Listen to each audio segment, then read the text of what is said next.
AP CM Jagan పై దాడి case విచారణలో పోలీసులు కీలక పురోగతి సాధించారని తెలుస్తోంది. జగన్ పై రాయి విసిరిన నిందితుడిని పోలీసులు అదుపులోకి తీసుకున్నారని సమాచారం. రహస్య ప్రాంతంలో అతన్ని విచారిస్తున్నట్లు చెబుతున్నారు. జగన్ పై దాడి తర్వాత విచారణ మొదలుపెట్టిన పోలీసులు దాదాపు 20,000 ఫోన్ కాల్స్ డేటాను పరిశీలించారని తెలుస్తోంది. తమకు లభించిన కీలక ఆధారాలతో నిందితుడిని గుర్తించారని సమాచారం. సాయంత్రం అధికారికంగా పోలీసులు ప్రకటన చేస్తారని చెబుతున్నారు. ఇంట్లో మరింత సమాచారం మా ప్రతినిధి నాగేశ్వరరావు అందిస్తారు.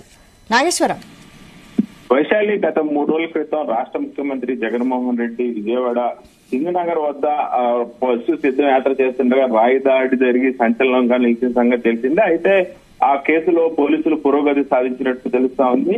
ఏదైతే నిన్న సాయంత్రం దాదాపుగా 10 మంది కుర్రవాళ్ళని ఆ విజయవాడ అజిత్ నగర్ కు సంబంధించి ఒడ్డరి కాలనీలో 10 మంది యువకులను అదుపులోకి తీసుకున్నట్టు తెలుస్తా ఉంది. 10 మంది యువకుల్లో కూడా ప్రధానంగా 5 యువకులపై అనుమానం ఎక్కువగా ఉన్నట్లు పోలీసులు విచారణ చేస్తున్నట్టు విషయం వెల్లడైంది. అయితే ఆ ప్రధానంగా చూసుకుంటే 4 యువకులలో సంతోష్ అనే యువకుడు ప్రధానంగా ఈ దాడి చేయడానికి సూత్రధారి గాని అతనే దాడి చేసినట్టు ఆ నిర్ధారణకు వచ్చినట్టు తెలుస్తా ఉంది. అయితే అతనిని కూడా ఆ వెల్లంపల్లి శ్రీనివాస్ దగ్గరికి తీసుకెళ్లి ఆయనకు కూడా వ్యక్తిని ఆ పరిసర ప్రాంతాల్లో కనపడ్డాడు అన్న కోణంలో అతనికి ఆ వ్యక్తి సంతోష్ అనే వ్యక్తిని మంత్రి వెల్లంపల్లి శ్రీనివాస్ కూడా చూపించారు, మాజీ మంత్రి.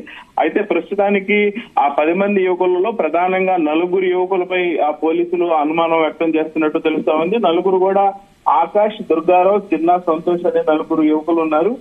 అయితే ప్రధానంగా చూసుకుంటే సతీష్, ఈ 4 స్నేహితులతో సతీష్ అనే యువకుడు ఈ దాడి చేసినట్టు పోలీసులు అనుమానిస్తా ఉన్నారు. ప్రధానంగా నిన్న సాయంత్రం 10 మందిని అదుపులోకి తీసుకోగా 10 మందిలో ఈ 5 పూర్తి స్థాయిలో ఉన్నట్లు వాళ్ళకి ఒక నిర్ధారణకు వచ్చినట్టు తెలుస్తోంది. దీంట్లో భాగంగా ఏదైతే ముఖ్యమంత్రి సిద్ధం సభకు సంబంధించిన బస్సు చుట్టుపక్కల ఉన్న సీసీ కెమెరాలు, అలాగే అజిత్ నగర్, సింగ్ నగర్ ఇటు పరిసర ప్రాంతాల్లో ఉన్న పూర్తి కెమెరాలు, అలాగే 20,000 ఆ ఫోన్ కాల్స్ డేటాను, అలాగే 100ల కొద్దీ అక్కడ ఉన్న సీసీ కెమెరాలు మొత్తం కూడా పరిశీలించారు. పరిశీలించిన పిదప వీళ్ళందరూ అజిత్ నగర్ కు సంబంధించిన ఒడ్డరి కాలనీ యువకులుగా ఉన్నట్లు గుర్తించినట్లు తెలుస్తా ఉంది. యువకులను కూడా నిన్న సాయంత్రం అదుపులోకి తీసుకొని పూర్తి స్థాయిలో విచారణ చేపట్టారు. ఇప్పుడు కూడా ఆ 1 టౌన్ ఆ సిసిఎస్ పోలీస్ స్టేషన్ లో యువకులు ఉన్నట్లు తెలుస్తోంది. యువకులు ఇంకా ఆ విచారణ చేపట్టి అలాగే వెల్లంపల్లి శ్రీనివాస్ తో పాటు మరికొందరు ఆ బస్సు చుట్టుపక్కల ఉన్న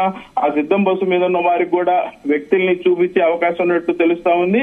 అయితే ప్రధానంగా ఈ సంతోష్ అనే వ్యక్తే ఆ నిందితుడు అయి ఉండొచ్చు. అలాగే రాయి కూడా ఆ బస్సు మీద ముఖ్యమంత్రి జగన్మోహన్ రెడ్డికి రాయి తగిలిన ఆ సంఘటనలో ప్రధానంగా పోలీసులు 4 రాళ్లు హ్యాండ్ ఓవర్ చేసుకున్నట్టు తెలుస్తా ఉంది. ఈ 4 రాళ్లలో ప్రధానంగా ముఖ్యమంత్రి జగన్మోహన్ రెడ్డికి ఆ టెయిల్ రాయి యొక్క ముక్కతో కొట్టినట్టు తెలుస్తా ఉంది. ఈ టెయిల్ రాయి ముక్క బలంగా తాగటం వల్లనే ఆ చర్మం కట్ అవటం గానీ అంత బలంగా ఆ గాయం తగిలినట్టు కూడా తెలుస్తుంది. టెయిల్ రాయిని కూడా చాకచక్యంగా విసిరినట్టు తెలుస్తా ఉంది.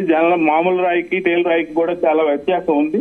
ఈ నేపథ్యంలో టెయిల్ రాయితో కొడితే బలంగా తాకే విధంగా కొట్టినట్టు తెలుస్తుంది. అయితే ప్రధానంగా ఈ 4 రాళ్లలో ఏ రాయితో కొట్టారనేది మాత్రం పోలీసులు నిర్ధారణకు రాలేదు. దీని గురించి కూడా ప్రధానంగా ఏదైతే తాకిందో దాని మీద కేసు బలంగా ఉంటది, దాన్ని ఖచ్చితంగా పోలీసులు చూపించాల్సింది. కాబట్టి ఆ 4 రాళ్లలో ఏ రాయి అని తెలుస్తుందని కూడా పోలీసులు దాని మీద సమగ్ర విచారణ చేస్తా ఉన్నారు. వైశాలి, అయితే నిందితుడిని రహస్య ప్రాంతంలో ఎందుకు విచారిస్తున్నారు? అయితే రాష్ట్ర ముఖ్యమంత్రి జగన్మోహన్ రెడ్డి ఒక రాష్ట్రానికి ముఖ్యమంత్రి కావటం, అలాగే ఎన్నికల సమయాన ఏదైతే ప్రతిపక్షాలన్నీ కూడా ప్రత్యేకంగా దృష్టి సాధించడం, అందరూ కూడా గత 3 రోజుల నుంచి సీఎం జగన్మోహన్ రెడ్డి ఆ దాడి చేయించుకున్నారని వస్తున్న నేపథ్యంలో నిందితులందరినీ కూడా ఒక పోలీస్ స్టేషన్ లో ఉంచారు. పోలీస్ స్టేషన్ లో ఉంచి ఎవరిని కూడా పరిసర ప్రాంతాల్లోకి రానియట్లేదు. ఆఖరికి అధికార పార్టీ నాయకులు గాని, అలాగే మిత్రపక్షాలు గాని, అలాగే ఏదైతే ప్రతిపక్షాలు ఉన్నాయో ఎవరిని కూడా పరిసర ప్రాంతాల్లోకి ఎవరిని రానియకుండా విచారణ చేస్తా ఉన్నారు. ఈ ప్రధానంగా ఈ నిందితులకు సంబంధించి కూడా పూర్తి కాల్ డేటా గానీ, అలాగే బ్యాంక్ డీటెయిల్స్ గానీ, నెట్వర్క్ గానీ, కాల్ డీటెయిల్స్, నెట్వర్క్, బ్యాంకు ఖాతాలు 3 కూడా స్తంభించి చేశారు. వాటి మీద కూడా విచారణ చేపట్టారు.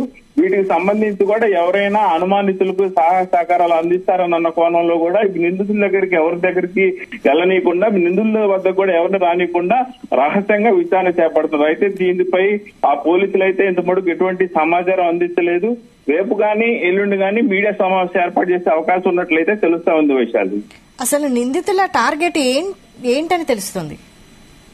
అయితే యువకులు 10 మందిని అదుపులోకి తీసుకున్నారు. ఒడ్డెర కాలనీకి చెందిన వాళ్ళు 10 మంది యువకులు కూడా 20 సంవత్సరాల లోపు యువకులు అయి ఉండటం కూడా కొంచెం సంచలనంగా రేకెత్తిస్తుంది. 20 సంవత్సరాల లోపు ఉన్న యువకులు ఈ దారుణానికి ఒడిగట్టినట్టు తెలుస్తా ఉంది. అయితే నిందితులు ప్రధానంగా రాష్ట్ర ముఖ్యమంత్రి జగన్మోహన్ రెడ్డిపై దాడి చేసే కార్యక్రమంలో వాళ్ళు ఖచ్చితంగా దాడి చేసి ఉంటారా లేదా అన్న కోణంలోనే ముందు విచారణ జరుగుతుంది. ఒకవేళ దాడి చేస్తుంటే రాష్ట్ర వ్యాప్తంగా ముఖ్యమంత్రిపై దాడి చేశామని ఆ సంచలనం అవటానికి దాడి చేశారా లేక హత్యాయత్నం కింద దాడి చేశారా అన్న కోణంలో అయితే విచారణ జరుగుతుంది.